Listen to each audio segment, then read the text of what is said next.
Sonic has always been a very weird franchise to me. I've always liked the characters in the world, and I played a lot of the games growing up, but something about it has always just felt strange to me. Throughout the years, Sonic has become one of the most memed fictional characters, and even though I find a lot of them funny, it's kind of ruined the way I view the character. A good way to describe the Sonic community is cursed. Obviously this doesn't go for the whole community, but I think when most of us picture the Sonic community, we usually think of somebody like Sammy the Frick. White Sonic, White Sonic, White Sonic, White Sonic, White Sonic!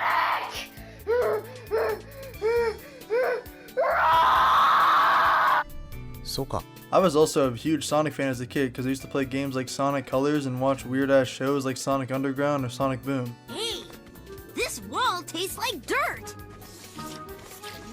I remember watching animations like Sonic and Jaws during the earlier days of YouTube, and what's weird to me about these memories when I think back to them is that they all feel like some sort of strange fever dream. And I think the reason for this is because in the last like 10 to 20 years, Sonic's image has had no consistency. Sonic started off in the mid-90s as a simple but revolutionary 2D platformer about a quick-witted, impatient blue hedgehog who defends freedom from Dr. Robotnik.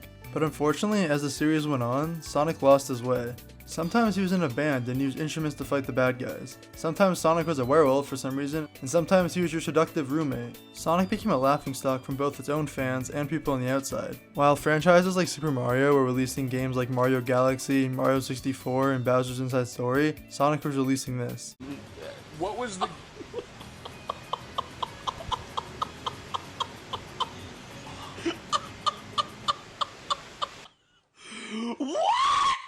Sonic became a franchise that was taking L after L, and with a frustrated fan base, the series was dying. In April of 2019, Paramount released a trailer for the Sonic the Hedgehog movie, and it was just yet another embarrassment for the franchise. Like he's having fun.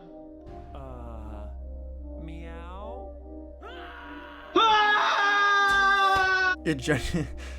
It genuinely looked like shit. The character design that they gave Sonic was actual nightmare fuel, and they made the odd choice of using Gangsta's Paradise for the trailer music. Tell me where it is. Wait! Don't hurt him! This is when Sonic hit rock bottom, but this is where the story turns around because something amazing happened. The internet bullied an entire movie studio into delaying the movie and completely redesigning Sonic. In November of 2019, a new trailer was released for the film, showcasing the new character design, and fans couldn't have been happier. The movie released shortly after, in February of 2020, doing great at the box office, and it even got a 93% audience score on Rotten Tomatoes. No one was claiming it was the best movie of all time or anything, but it was just a fun movie that wasn't trying to shove any messages down your throat, which is pretty rare nowadays. It knew what it was, and it thrived at that. I thought the first Sonic movie was good, but I wasn't a huge fan of the whole bring Sonic into the real world aspect, especially because of the first 5 minutes of the film show what his homeworld looked like, and I thought that was the most interesting setting. Sonic 1 was a 7 out of 10 that was really fun to watch, and the Tails credits scene made me and my friends super excited for the sequel. I went to watch Sonic 2 on opening weekend with the same friends I saw the original with, and we had an amazing time. I had pretty high hopes for the movie, but my expectations are still surpassed. The movie took every issue I had with the first film and either got rid of them or sidelined them. The humans were no longer part of the main story, but instead had their own little side plot about a wedding. I've seen a lot of people complain about this section of the movie, and it's understandable because it's pretty unnecessary, but there's just so many stupid moments that came out of it that made me and my friends laugh out loud in the theater. Like, they really brought back the Olive Garden guy from the first movie to have this big plot twist in the wedding story plot. It was stupid as hell, but honestly, it made the movie more enjoyable to me. There was a point where I forgot I was even watching a Sonic movie because I spent like 10 minutes straight on this wedding storyline. And I know that sounds like a negative thing, but it was a positive for me. It was just so stupid that it just made me enjoy everything even more for some reason. Oh my god. Oh boy. This movie really shines is when it's focusing on Sonic, Tails, Knuckles, and Eggman. Sonic and Eggman already had a great dynamic in the first movie, but by adding Tails, who was my favorite Sonic character, and Knuckles, voiced by Idris Elba, the series quickly went from good to great. Knuckles was a standout in the movie.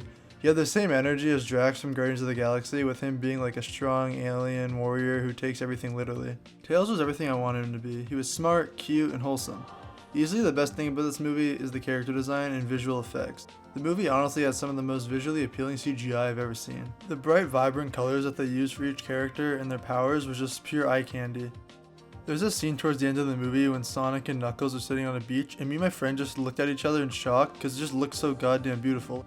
I genuinely got hyped in the theater when Sonic went supersonic, like that was something I was really hoping was going to happen. And honestly, Eggman falling to his death and yelling "later haters" is going to go down in history as the best villain death of all time. That's just undebatable. The movie isn't perfect, but no one's saying it is. Just like the first movie, this film knew what it wanted to be, and that is something that Sonic hasn't been able to achieve in a long time. The general consensus online seems to be agreeing that this is the best movie based on a video game we've ever gotten, and with a record-breaking opening weekend and a 97% audience score on Rotten Tomatoes, it's clear that Sonic is once again a beloved character and franchise. It's honestly bittersweet to see a franchise that was lost and sinking with failure after failure be saved by its fans expressing their frustration online and a studio actually listening for once. Sure, it can be cool to have Sonic do new things like turn into a werewolf or play in a band, but after decades of different identities and just a lot of underwhelming games, Sonic lost his identity, and I feel that these movies brought him back to his roots for people to once again understand and love Sonic. You can just tell that the people behind these movies actually love and care about the franchise because they respect the fans and the source material. The biggest hero here is the special effects studio Moving Picture Company, who crunched for months in order to make the redesign possible. Sadly, the studio is now closed, but they will forever be remembered as the people who helped save a franchise. The movie ended and had a really cool credit sequence with a retro game background, again showing how much the creators actually loved the source material. And then the credit scene started, and the fan speculation was right, they are introducing Shadow in the next movie.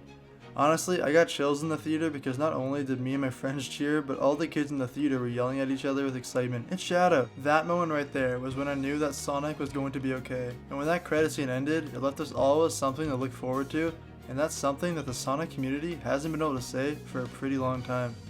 I let the fuse, he's a rocket and he's ready to go. Cause now the countdown has started and he's ready to blow. He's got the dope sounds bumping in his stereo.